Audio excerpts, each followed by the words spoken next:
and assisted, because there are elements of sophistication which raise that prospect. Stay with us for a second, Tony, because Vince Canestraro, who also talks on the subject of terrorism and does more than talk on the subject of terrorism for us, is also here at the moment. Vince, do you want to make some comments about this? Yeah, Peter, I think that Tony makes some good points about the complexity and the sophistication of the operation. But I think also we have to see what kind of organizations in the past have been willing to do such a coordinated attack. And, why is that a clue? Because it's a pattern. We see people who committed suicide in these operations. So that points us away from a secular organization to a religiously oriented group. We've seen a pattern of planning against 5 U.S. airliners in 1993 with Ramzi Youssef when his safe site was inspected in Manila in '93. The FBI found evidence that he had been planning to hijack and blow up in flight 5 United airliners flying out of the Far East. Now, that was a very ambitious operation, and I don't think anyone believed that he could actually have done it. But here we are some 8 years later, and we see a coordinated operation and 3 planes hijacked and blown up against targets, obviously suicide operations, bringing a lot of other people with them. So that tends to point us towards a religiously organized group, perhaps towards Al-Qaeda, but again with some state support. We've seen these groups evolve in their professionalism over the last several years. We go from... Vince, can I just interrupt you for one second, just to try to keep you on the straight and narrow here? It may be a reach to blame. It may be a reach to blame a religious organization. I agree that we've come to accept the notion that some members, some people who worship Islam in the Middle East have found a better life giving themselves up, as we say. But aren't you sort of already directing and creating something of a mindset about an investigation that's more complicated than that? Oh, certainly. And there's no question that this group, whatever it was, had some professional support, perhaps from a military and a state. The explosives, the way you would fly an aircraft. But it does point towards a group that has members who are willing to kill themselves in carrying out a punishing act against the United States. And there are only a few groups like that we know of. Secular radical Palestinian groups traditionally don't do this kind of thing. Right. We haven't seen that. The ones that we've seen that carried out suicide bombings tend to be Hamas, the Palestinian Islamic Jihad, Al-Qaeda, and of course Hezbollah. And so you've got basically a handful of potential suspects. None of this proves anything, of course, but it does tend to focus an investigation. Let me ask you both, you, Vince, and then Tony Cordesman second. Just on the basis of history and on the basis of your own individual expertise, what do you think the chances are of the United States finding out who did this? First of all, you, Vince. I think that there's a fairly good chance of finding out who did this because the people who did this are going to brag, they're going to talk, they're going to try and claim credit in a way that doesn't bring attention directly to them. But they will talk to other people, and some of our intelligence resources will pick this up, and that will lead us in a certain direction. And then they will go back to the database of threat warnings that they've had in the recent past. The U.S. has had a worldwide terrorism alert for some time that was just renewed yesterday, but again, the focus of those threats was abroad, U.S. installations abroad. They'll go back and see whether or not some of their intelligence operations that were picking up these threats may have been the recipient of deception. In other words, the group that may have done this may have been broadcasting deceptive information that we thought was legitimate threat information against a foreign installation while they were really planning to do this kind of an operation. Thanks very much, Vince Canestraro. I'll go to Tony Cordesman right away, but I just want to remind people, if you watched the news yesterday, you noticed that you recall that we reported that a man named Ahmed Massoud, who was the last independent militia leader, not member of the Taliban in Afghanistan, was, we believe, killed. There's still some debate about whether he's dead or not, but certainly was attacked by his enemies, one of them disguised as a television cameraman. And the United States was very open to admit that what the United States lost when Massoud was killed yesterday was access into Afghanistan for U.S. intelligence operatives. And so I turn now to Tony Cordesman for a quick comment on how quickly, how easily, how complicated, how difficult, how impossible might it be to find out who did this. Peter, let's consider several realities. We never found and punished the people who blew up the Marine Corps barracks. In Beirut. That's right. We have never really addressed who led the attack on Al-Khobar, and the people who've been punished were at the lowest possible level. Those are the civilian and military barracks in Saudi Arabia. That's right. And when we go back to Libya and what happened to Pan Am 103, one person has been imprisoned. We have never gone beyond attacking low-level people in an incident of this magnitude to attack the leaders and the core of the group with success. But we have never before really encountered things so serious that we are on the edge of war. And in the case of Pan Am 103, the United States alternated between blaming Syria for supporting the operation and or Libya, which supported the operation. So you're really reaffirming how complicated this is. More than that, Peter, I think the key element is that if any state is involved in this in any way, if it knew this was going to happen or it shoulders a movement once we identify it, we find ourselves with issues about war and peace which we have never before encountered in terrorism. Well, you certainly put your finger on one more part. I'd like you to hold that, Tony, for a second, because nothing could be more, in some respects, potentially dangerous at the moment. But let's not lose focus for today.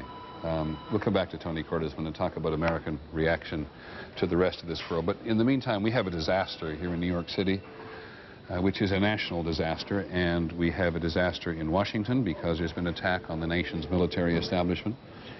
And we have at least one major plane crash in Pennsylvania today, which we believe is related, but in its own way is a national disaster, as the crash of a major airliner often is.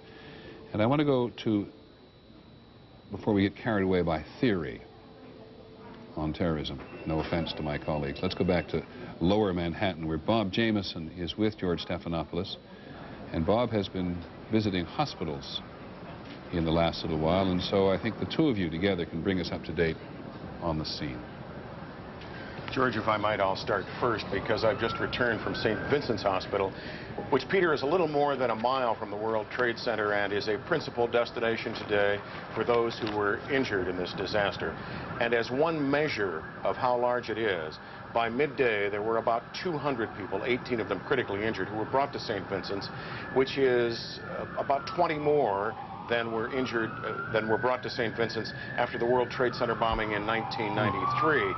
The injuries that the doctors are reporting are not principally respiratory injuries, which was the case in 1993, but these are largely crushing injuries. And Peter, 5 hours after the first plane went into the World Trade Center, ambulances are still arriving regularly at St. Vincent's. They are conducting triage, classifying the degree of injury outside on the sidewalk in front of St. Vincent's, and they don't have a clear idea of how many more injured may go there, as well as the other hospitals in New York, and now we hear some in New Jersey. And Peter, that's in part because we've just got a report from John McKenzie out in the field who talked to William Hull, the head of the Port Authority, who said that formal search and rescue operations haven't even begun yet. The bulk of the effort right now by the police and the fire department and others is simply to establish the integrity, the safety of the World Trade Center building. Second, what's left on the site of the World Trade Center. Secondly, Peter, they reported that there's a staggering number of firefighters still on the site, up to 200 that they can't account for yet. They were able to talk to one firefighter on the scene, though, who said that their biggest problem now is not having fire hydrants to put out these small pockets of fires that are cropping up all across the site. And secondly, Peter, there's a problem now with broken gas lines, which they fear could ignite further explosions. George, could Peter, I just... if I might add. Yeah, go ahead, Bob. I'll just add one thing. I was struck by something at St. Vincent's. The Red Cross, as you may know, has put out a plea for blood donors, particularly those with the less common types of blood, such as O. But even before that plea went out, thousands of people spontaneously showed up at St. Vincent's. Thousands of people, and many of them told us, this is what we think we can do to help. We can't do anything else. Sitting at home watching on television won't help, but this might. Well, Bob, you're quite right. And in fact, there's no reason you would have heard us, but we mentioned a short while ago that blood donors in Nebraska, one of their first instincts, or people in Nebraska, one of their first instincts was to go and respond to a request for blood donations because, as you've just pointed out and we've said before, there's a critical shortage of blood in the United States. And we've heard from the Red Cross any number of times in the last year or so that the country needs blood and it's not going to be available. And so it is reassuring to hear in New York City people doing that instinctively. Bob, let me ask you both, and start with you and then George. My sense of the recovery, if that's the word for it, of this phase of what's going on down there is to deal with people who are injured, who are clearly not in or under the World Trade Towers. Am I right? Yes, I think that's correct, and a large number of them, in one way or another, are some of the emergency and rescue people. And then the next step, as we have seen in other disasters, will be to see who else there is. And George, we've seen buildings collapsed. It sometimes takes days to discover people under collapsed buildings, and we now have a circumstance. Do we have any idea how many people got out before the building collapsed? We don't, do we? Not a very good idea, Peter. We do know that there was some warning. As I said earlier, we spoke to some of the security guards who were on the site, and they did have some warning. There was a feeling that the second building was going to collapse, so the evacuation did begin from people as high up as in the 82nd and 86th floors, but we don't know how many were able to get out. And we do know, Peter, from at least one of the security guards, that they were nowhere near complete. They hadn't come even close to completing the evacuation, but we don't have numbers. And Peter, adding a little bit to the confusion, the collapse of the North Tower may have affected other buildings around there, as well as the collapse of the Millennium Hotel. Well, thank you both very much, and both of you come back at any time that you want and can or contribute to this. We can tell you that the military. Thank you both very much, Bob Jameson and George Stephanopoulos. Thank you. We can tell you that the military. The governor said earlier, the governor of New York, that the National Guard was going to come in, and there's National Guard on station in some parts of the city anyway, is setting up a temporary morgue on the piers in New York City near West 57th Street, which is where people often take off to go and have a tour of New York City from the air, and close by where the famous Circle Line leaves, so people can take a tour around the island of Manhattan and see what it looks like. And none of that traffic is permitted today. The only traffic we have seen on the Hudson River has been, as has been pointed out to us several times, John Miller particularly, pointing out that ferries are taking wounded across the river, across the Hudson River to New Jersey. ABC's Cynthia McFadden is on the phone at the moment. She is calling us from Bellevue Hospital, which is over on the east side of Manhattan, quite some distance from this. Sylvia, do you hear me? Cynthia, do you hear me? I do, Peter. Can you tell us what's going on there? Yeah, we've been able to get into the Disaster Command Center, which is located here at Bellevue. As you say, it's about 20 or 30 blocks north and east of the actual site of the Twin Towers. But this is where the city puts its resources to prepare for an emergency. They rehearse here, practice here for disasters, and today we were allowed in the first group of journalists to go inside and see where they were running the disaster relief from.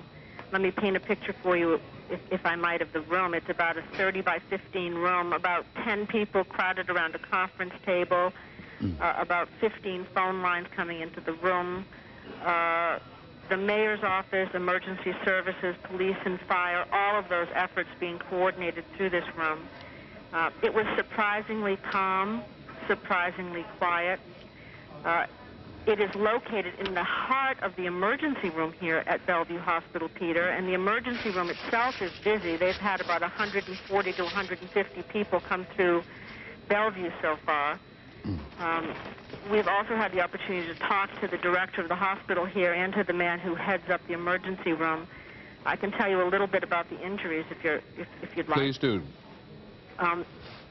because this is a hospital further away, they're getting the less seriously injured, although, having said that, of the 140 or 50 people, 40 of them are classified in serious condition. 2 were dead on arrival. They have 1 baby who is being treated. 3 to 5 operating rooms are currently going with what the doctor characterized as extremely serious surgeries. The doctor running the operation here said that they have sent a team of physicians closer to the site, and they're going to be setting up tent hospitals closer to the site to help some of the enormous flow of injuries. Nobody made it here to this hospital until about 2 hours after the blast. And they believe, I've been listening to the coverage, they believe that it's not going to be for another many more hours until they feel the full brunt of this over here. Okay. Thank you, Cynthia, very much. Come back to us, please. When you get even better handle of this. We've talked a little bit about the blood shortage, which, as I said, is a national issue. But in New York City, there are supplies of blood so far. People did respond very quickly and lined up ready to give blood at some of the blood centers here. There is a supply of O-type blood. O negative appears, as best we can understand from the people who are collecting it, is the most important kind of blood needed at the moment because it's the universal donor, meaning anyone can actually get it. Now, there's a slight bit more of information, like all information today, reasonably suspect at the outset, but the Associated Press is reporting that this airliner, this United Airlines jet, which crashed in Pennsylvania, which is a American Airlines, my apologies, United Airlines Flight 93. I don't quite know exactly what aircraft it was, a 767, I think, which we just uncertain about, did not know why it had crashed, whether it was part of this overall operation this morning. The AP is now quoting a man who minutes earlier, saying he was a passenger on the plane, told an emergency dispatcher in a cell phone call that we are being hijacked. We are being hijacked. Treat that, as you do all the information we give you today, as being preliminary at best, sometimes wrong. I think we've been pretty good about it today, and certainly confused, because listening to the mayor, listening to the governor of the state, both of whom we talked to, listening to the senator in charge of the Senate Foreign Relations Committee, listening to all of our analysts, listening to everybody, the country is still very much in the middle of, if not immediate post-event chaos, certainly in terms of trauma, and trying to get a handle on what the hell's been going on here. And as we've said before, when you look at the television pictures of the Trade Center collapsed upon itself, these are buildings 110 stories high, and where thousands and thousands and thousands of people work. And I know on occasion we can run the images of it to the point of offensiveness. I hope we're not there. But this is what it looked like when one of the trade towers just appeared to either peel away or collapse on itself, but from top to bottom, 110 stories to the bottom. First one, the southern tower, Tower 1 or Tower 2, it doesn't matter what, just one tower and then the other, and then the other tower sometime later, which John Miller said the cops picked up very quickly, was looking weak and bending or leaning in one particular direction, indicating that when those two aircraft, one hitting one tower, the other hitting another, had gone straight into those towers with such force that even at the midpoint of the building, or in that case 2/3 up, something had happened to so totally weaken the infrastructure that this was like peeling a banana, except that it was full of people, or had many, many people in it. I think we have Senator John McCain on the phone from Washington. Am I right, Senator? Yes, Peter, how are you? I'm well, sir, thank you. I'm not well. None of us are well. You know that. Yes. What's on your mind? Well, I think that this act obviously is one which would constitute an act of war.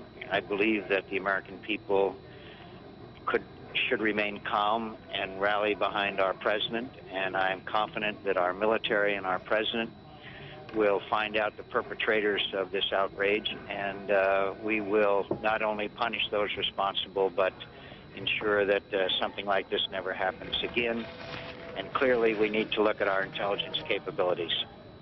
I don't mean for 1 second, Senator, to belittle the necessary thing you must say today, which is we'll find those who are responsible and we'll punish them, because Tony Cordesman has just pointed out very effectively how often we don't find the people and we don't get to punish them.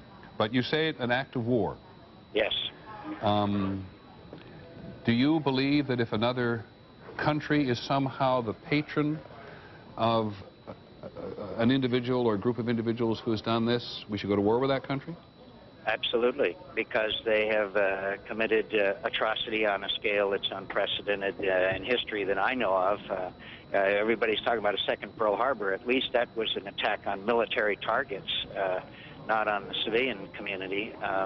This is an unspeakable outrage, and clearly we can and must find out who perpetrated it.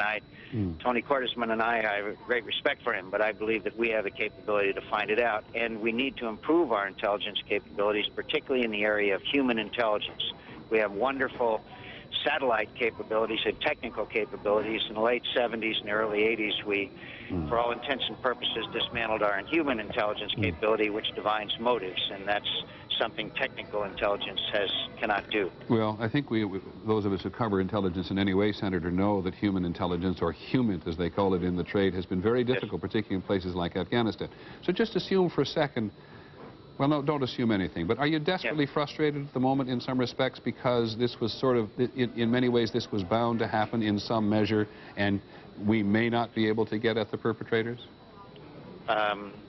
No, I think that among many other things, obviously sorrow is the overriding emotion, but also I don't think our lives will ever be the same again in some respect, especially those who use airliners with some frequency. There's always been questions and studies and tests of our airport security systems, and they've always found breaches in them. Obviously, that's going to have to be addressed, and that's going to be very inconvenient for Americans. But at the same time, we also have to reevaluate the importance of making sure that anyone who wants to try it is incapable of doing so. But the best way to address it, obviously, is going to the source. Your Democratic colleague, Senator Biden, said a while ago the terrorist wins again when it alters American lifestyle. I assume you believe the same thing?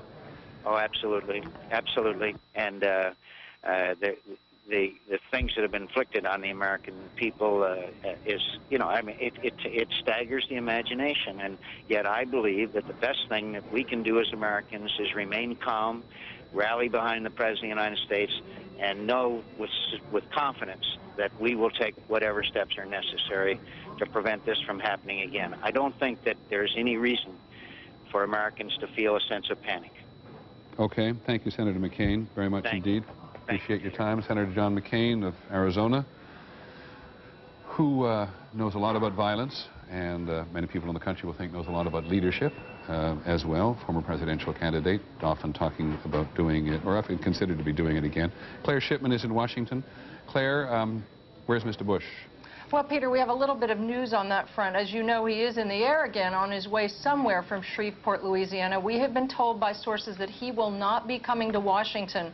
He is going to make another stop at an undisclosed secure location so that he can talk to people from there on the ground. His security team can assess just how safe it is back here in Washington. As you mentioned earlier, that there must be great political pressure for him to get back to Washington. These sources confirm just that. The political team wants him back home. He wants to come back home. His security team does not feel it is safe right now. They do think, though, and they're guessing right now, that he might be able to get back at some point this evening. But again, he's got at least one more stop. Another interesting point along those lines. Hold on, one more stop? One more stop between Shreveport and Washington. He's on his way now, we're told, to another undisclosed location that his security team considers secure. They won't tell us where it is, obviously. But do we know? So, in other words, this one more stop is another security stop dictated by the Secret Service? Indeed it is. And we would be guessing if we talked about another Air Force base or something of the kind, but they have a number of stops. And I'm told this one is not anywhere in the direction of Washington, that they have a number of places they can take him. Let me ask you this. Have you heard any mention whatsoever of the possibility the President will come to New York? No, there was a rumor to that effect earlier, Peter, but that was shot down, and my sources tell me he is not going anywhere near New York right now. That situation would create chaos that New York just doesn't need at this point. Absolutely. They've also told us that their full security plan is in effect. They do have the House and Senate leadership out of town. Condoleezza Rice is the only senior official remaining at the White House, and she will remain at the White House to try to coordinate efforts from there. Mrs. Bush has also been spirited away. She was on Capitol Hill this morning set to address Congress. She's been taken to an undisclosed location. Peter. Now, there was some mention that there was some mention of the fact that the United Airlines aircraft that crashed east to southeast of Pittsburgh may have been, in fact, going in the direction of Camp David. Had you heard that? I heard that, as you did. My security sources don't know anything about that, okay. so we haven't been able to confirm anything along those lines. Then we'll leave it alone. Claire, thanks very much. We'll come back to you. Some of you know where the President is going to go next. Seems a little bit strange. Pierre Thomas, working the phones on the FBI. What have you got, Pierre? Well, one of the first things that they are focused on, obviously, is the injured, but the next priority is to get to Dulles International Airport, which they are, and Boston Logan. They are going to talk to the Boston United and American airline officials. They're trying to get a sense of who was on the plane. Early on, they're very limited in what they can do. They're trying to assess the situation, but one of the first things they can try to do is try to get a sense of who was on the plane, try to begin to check out aliases, and that might lead them in some investigative direction. But they're very limited in the early stages in terms of what they can do. Hello, I'm Del Walters in the ABC7 studios. We're going to rejoin ABC in just a second, but we wanted to bring you up to date on the second prong and what has been now a two-pronged terrorist attack here, and that being the plane that crashed into the Pentagon. You were looking live at a picture there where at this hour the flames still continue to burn. Joining Dell, I'm Kathleen Matthews, and we want to take you back several hours to about 10 o'clock this morning when a plane crashed into the Pentagon. And as you can see, damage and destruction there caused by that plane. While we are not getting confirmation from American Airlines as to what plane that was, apparently FBI sources have been telling ABC News that the plane that crashed into the Pentagon was American Airlines Flight 77.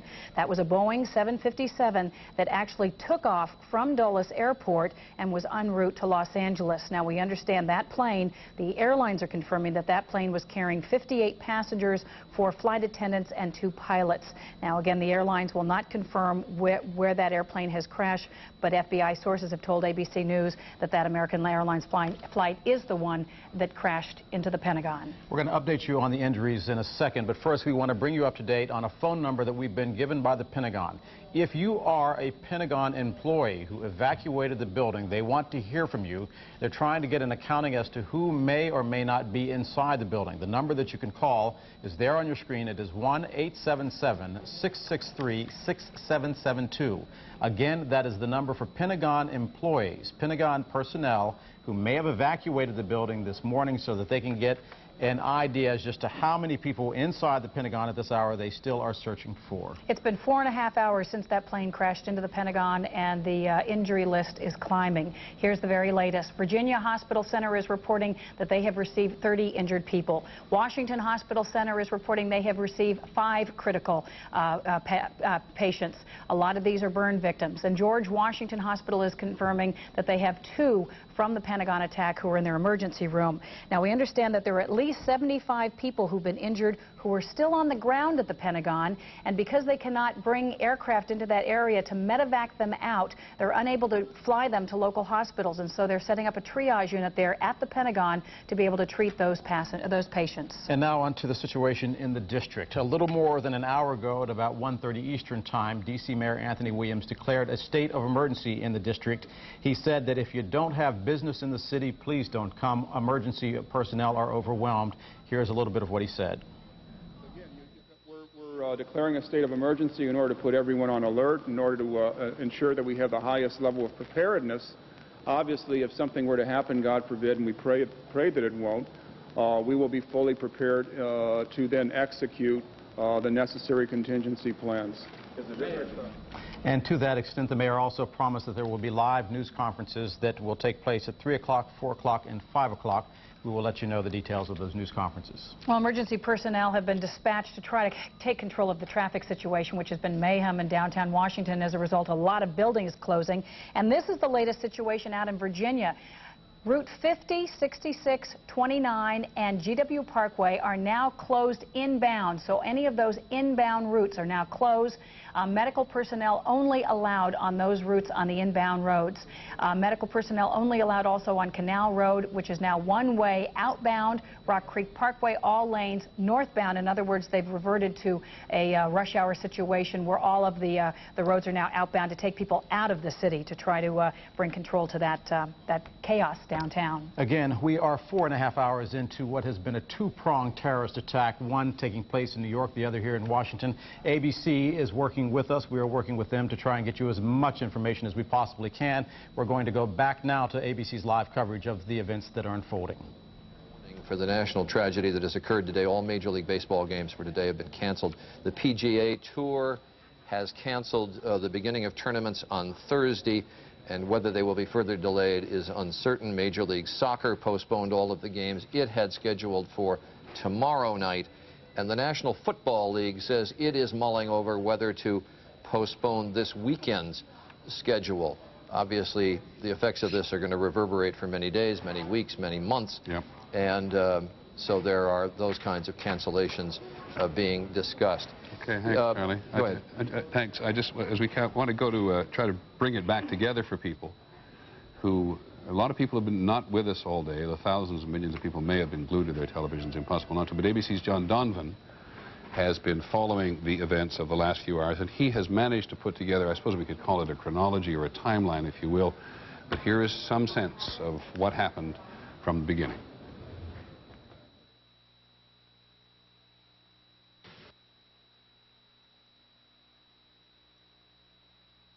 We want to tell you what we know as we know it, but we just got a report in that there's been some sort of explosion at the first thing any television camera saw this morning was this. Just before 9 o'clock, roughly 15 minutes earlier, an American Airlines jet hijacked from Boston had crashed into the South Tower of the World Trade Center. There were 92 people on board. It does not appear that there's any kind of an effort up there yet. Now remember, oh my God. Oh my God. That looks like a second plane. I did not see a plane go in. Minutes later, the second plane, the second tower. The fireball ate up the aircraft. It was a United Airlines flight, a 767 from Boston to Los Angeles. There had been 65 people on board. I was happening to look on the first tower, and I actually saw people waving where the first plane crashed through, and then it was unbelievable seeing this second jet come crashing into the second tower. What is going on? New York City was staggered. As soon as he got hit, I was thrown to a window. So I was very lucky. We're going to interrupt this. We'll come back to this, I promise you, to go to a news conference being held by the Mayor of New York, Rudolph Giuliani. And then, Governor, thank you very, very much for your assistance and your help and your support. Thank you. Thank you, Mayor, for your leadership through this crisis. This is a vicious attack upon New York. It's an attack upon America. It's an attack upon the whole concept of freedom and our way of life. And we cannot let these attacks succeed. The first step has to be to make sure we do everything in our power to protect the people and to save the lives of those whose lives are still at risk and to help those who have been injured. And I want to commend the mayor, and I want to thank my colleagues from Connecticut, New Jersey, Pennsylvania, and the federal government have all offered and made ready support to help us deal with this ongoing crisis. The people of New York are not only the freest and most diverse people in the world, we're also, I believe, the most capable of rising to meet the challenges of this type of attack. And right now we want New Yorkers to remain calm, to go about their business, to appreciate the fact that everything to provide for their safety is being done, to appreciate that everything that can be done to provide for the health and the needs of the people who are still at risk is being done, and that we will continue to work to make sure that we get through this as strongly and quickly as possible.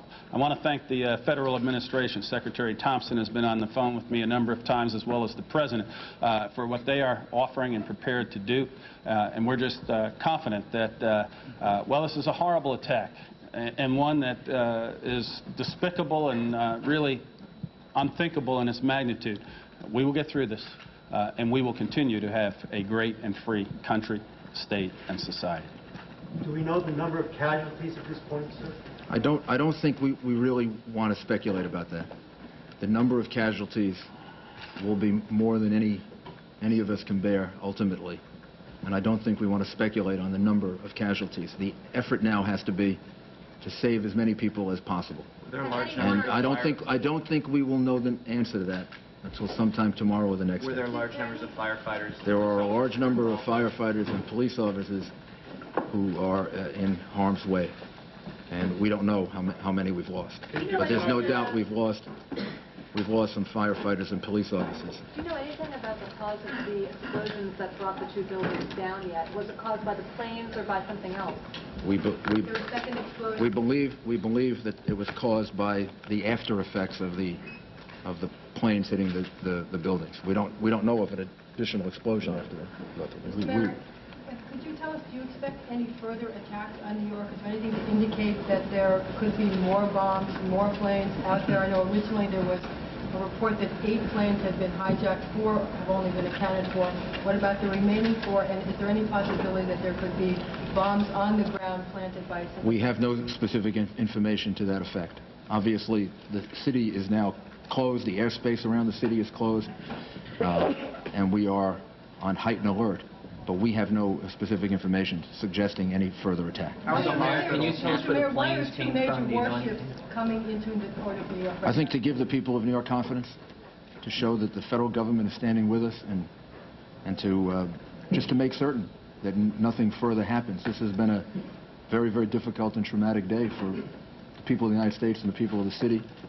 And I think that it's an act that shows that the federal government is going to do everything they can to support us and help us. Can you give us an idea of the extent of the rescue effort that's going on right now in Lower Manhattan? The scope of this operation?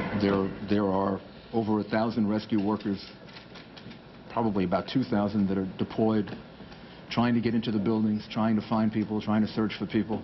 The governor and I spoke a couple of hours ago. The governor has deployed the National Guard to relieve them because our people are going to need reinforcements pretty soon.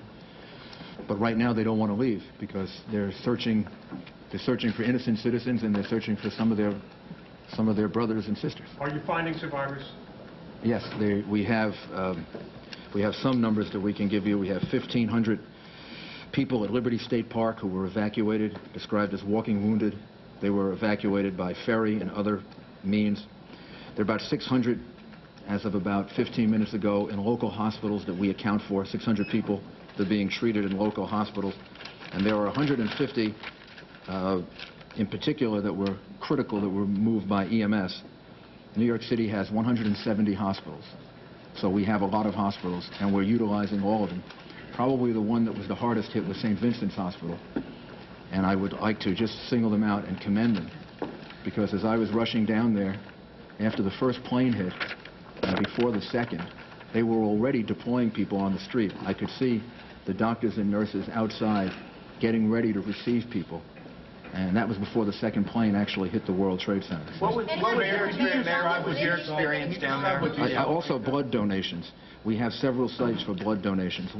153 East 53rd Street, 66th in Amsterdam, which is the Red Cross, and 310 East 67th Street. If people want to do something and they can donate blood, that's going to help not just today, but tomorrow and the next day. This relief effort is going to take some time. Mr. Mayor, you were one of the first people down there. Can you describe the scene in your own words, what you saw down there? I don't know that I'm really able to describe it. It was the most horrific scene I've ever seen in my whole life. We saw the World Trade Center in flames, a big gaping hole all the way on the top of it. We could see people jumping from the top of the building. And then we went into Barclay Street, 75 Barclay Street, I think it was, and we were there when the building collapsed.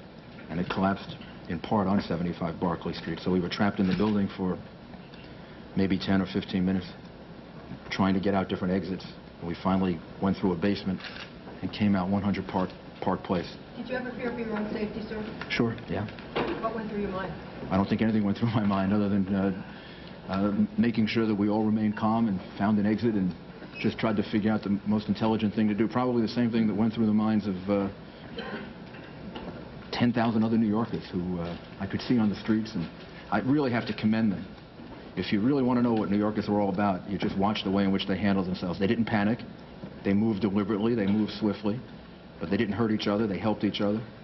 I mean, these are just the most wonderful people in the world. Do we know anything about the composition of that dust that blankets Lower Manhattan? Is there any asbestos or any hazardous material in that dust? I don't know. I don't know the answer to this. Mr. Mayor, there were reports of a gas explosion related to this as well. Are you aware of that? There was a gas leak or possible explosion. We don't believe that. We don't believe that's the case. Mr. Mayor, can you tell us anything about where the planes come from, where the aircraft came from? Bill Diamond reminds me that we've turned off the gas in the city buildings, just to be certain. Can you tell us as a precaution about where these aircraft came from? There was a report they may have been hijacked in Boston. I think we should leave. I think we should leave that up to the federal government to.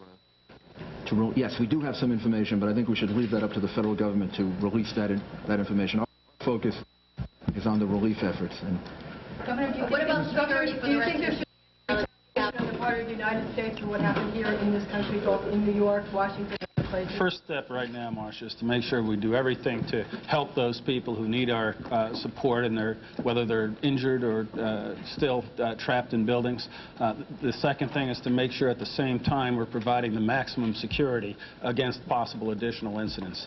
But clearly, this is an attack upon America. It's an attack upon our freedom and our way of life, and we must retaliate and go after those who perpetuated this heinous crime against the people of America. Mayor, this is compared to Pearl Harbor. Do you consider this to be an act of war? This has been compared. I'll do both. This has been compared to Pearl Harbor. Do you consider this to be an act of war? This is a vicious, unprovoked, horrible attack on innocent men, women, and children. It's one of the most heinous acts certainly in world history.